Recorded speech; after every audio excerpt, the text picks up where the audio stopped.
Are you playing all the games you own in your library? Statistically speaking, the answer is no. 40% no to be exact. Many millions, if not billions of euros are spent every year on games that are never played, let alone completed, especially digital titles in places such as Steam.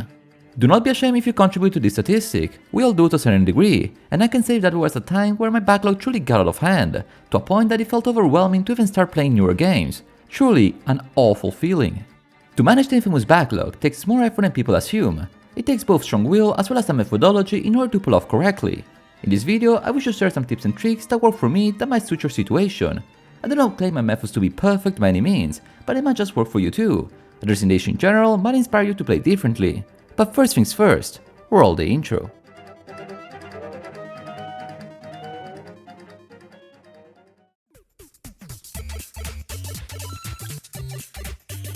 The reasons why we all have backlogs to deal with are many. I don't want to explore them all, because everyone has a different backstory, but some common denominators are usually buying too many games during sales, receiving lots of gifts, buying games from bundles, and redeeming games for free. There is a point where more games are bought than actually played, resulting in a never so growing list of games to start, a list that never appears to end. In places like the Epic Games Store, where games are given out for free every week, people like myself accumulated over 100 games without ever spending a dime. If we were to include services like the Nintendo Switch Online, that offer entire retro libraries for free, and the vast catalog of Xbox Game Pass, we should end up with an infinity of games to play, without having the literal time in the world to actually play them. Insert emulators and fan-made games to the list, and we truly feel stranded. But regardless on how we got to the point of having too many games in our backlogs, we will eventually end up with truly a massive mall of titles, some even acclaimed titles we truly want to play, that we own, but we just can't get our way around to play them. It feels so overwhelming. So what to do? Where do we even start? What I find to be extremely useful as a first step to address this problem is to compile a list of all games we have in our backlog and categorize them based on how much we wish to play them. It is up to you to decide the number of categories, but my advice is to have multiple groups. Titles you truly wish to play as soon as possible, titles that you might consider, titles you truly do not care about, and so on. I personally use Excel to keep track of all games across platforms, but if you mainly use one single store, say Steam, you might consider using tags and flares to have the various list of games easily accessible. In this quote-unquote tier list, you should not include games you truly know you will never play despite owning, since it makes no sense to play bad games just for completion's sake. Example of games I had in my first tier of backlog games before actually playing them include The Child of Light, Night in the Woods, Zelda Echoes of Wisdom, Hi-Fi Rush, and Like a Dragon Ishin. Currently, at the time of recording, I still have some bangers like Cyberpunk 2077, The Other World, and Zelda Twilight Princess to play, set on that highest level, the must play. In the second tier I had, and still have, some more obscure but very valid titles I still wish to complete eventually. We're speaking mostly of titles that intrigue me, but do not spark in me as exceptional, games to play between one masterpiece and the other. Titles like Sonic Frontiers, Crisis 2, Professor Layton, Mythopia were games that inhabited this layer.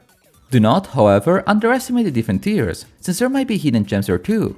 Who would have never thought I would enjoy Killer is Dead as much as I did? And yet, this is like the third, maybe fourth time I cite this game positively in my videos for how much I enjoyed it. Or maybe I bring it up because it is quite aesthetic and looks cool on camera. One of the two.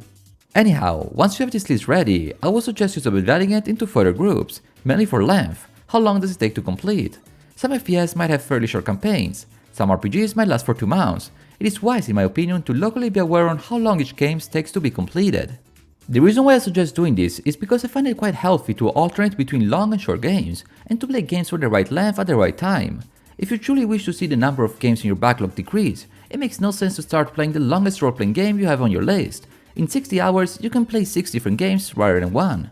And vice versa. If your backlog has decreased considerably and you feel you have the time in your current life situation to start a longer adventure, go for it. Last November, I started a wonderful Yakuza 7 Like a Dragon, game that took me more than 70 hours to complete, because I felt I had played enough shorter games and wanted to change my rhythm. Of course, this is not the sole distinction you wish to make between your games. You might make different subclasses based on how much the game cost, if it was a gift, genre, developer, year of release, the average metascore it got, even country of origin in case you're an Italian-obsessed YouTuber like me. The sky is truly the limit. Personally, I would not exaggerate with the different characterizations, since it might over-engineer a problem that, at least in principle, should not be so challenging to fix. But be my guess really, whatever works for you is by definition what works best. One important extra variable you might want to consider is whether or not to count games as part of services, like the already cited Game Pass. The situation here gets tricky, since the very definition of backlog is confusing. In principle, all games you have access to within a service could be considered part of your to-play library, But this is a bit disingenuous, since there are games within the service you might never ever consider playing. Sonic Generation is, or at least was, available in most streaming services like Amazon Luna, but if you truly dislike platformers, why even take it into account? It is not just the pure quality of a game that is important to note, but your own interest.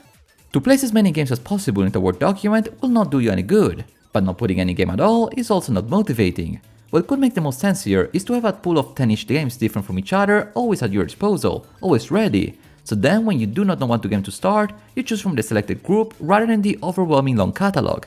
A similar principle can also be applied for shared or emulated games. In my opinion, it makes sense to keep the original backlog separated to all the potential games somebody could truly play without buying. To have an organized table, however it is divided and mapped out, is by definition a good place to start. As an extra, I think it makes sense not only to record the games you are going to play, but to record the games you have played in some sort of diary, if not a separate list. I've started doing this since 2024, and it helped psychologically push me to play more games in general, since it gave some sort of collective meaning to the mall of games I was catching up with. This is in no way mandatory, but it did push and help me when tackling the backlog, and even to this day I like recording some thoughts about the games I have just completed. You do not need to write a whole book report, but even a small paragraph of your verdict can be motivating. But going back to the list we made, how do we treat the backlog? Do we only play games in it and purchase new titles once we reach 0? Do we check it if only we do not know what to play? What do we do with this list? In my opinion, the backlog should not be a limiting factor for the purchase of new games we were looking forward to. It would be extremely pedantic to tell ourselves, I have to finish these 20 specific games I own before buying Stranger in Heaven. Having said that, we do want to balance out newer purchases with actually playing what we purchased in the past. FOMO, the fear of missing out, can be quite an annoying force, especially in the media era we live in where something released last week is considered old news. I'm of the idea that we should not always follow the current trends in gaming to enjoy our favorite hobby, but rather play whatever game we want whenever they are released. In 2024, I deliberately did not purchase any game released that year since I was already quite busy playing some bangers like Yakuza 6 The Song of Life, Pokemon XD, Pikmin 4, LEGO Star Wars, and many more titles, all games, as you can guess, that were present within my backlog. The reason back then was also to delay a bit the upgrade of the PC I was saving up to, not to mention my rediscovering of the Wii U. But even now that I have a higher end computer and a Switch 2, I'm still catching up with titles released 2, 5, 10 years ago, if not more. I think it is a beautiful thing to play older games, not only because they are still very valid and usually much cheaper, but because it makes us feel we are appreciating what we have rather than to always seek something new for seeking something new's sake. An organized, balanced, manageable backlog is in my opinion the best way we gamers have to increase our overall enjoyment of the media we call ours. The world can wait. Take your time to enjoy what you have, rather than to hoard what you don't. I hope this has inspired you to take action and to start bringing some order in your always expanding libraries. It is not just about making a list and calling it a day, but rather a way to rewire your own brain to function in a much clearer manner. We are the owners of our own well-being, and we should take back control of our digital and physical game libraries. Clearing the backlog to 0 is of course impossible, but believe me that even reducing it to a third gives great satisfaction, not least because you are always looking forward to playing one more game.